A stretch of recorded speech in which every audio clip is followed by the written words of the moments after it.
পবিত্র শবে বরাত উপলক্ষে যশোর কারবালা লাখো লাখো মুসলিম এখানে সম্মিলিত হবে।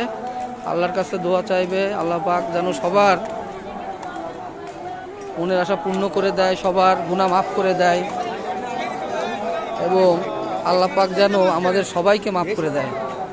যাদের পিতামাতা অসুস্থ আছেন, যাদের পিতামাতা মারা গেছেন, কবরস্থ আছেন, সবাইকে যেন আল্লাহ মাফ করে দেয়। আমরা এই দোয়া করব।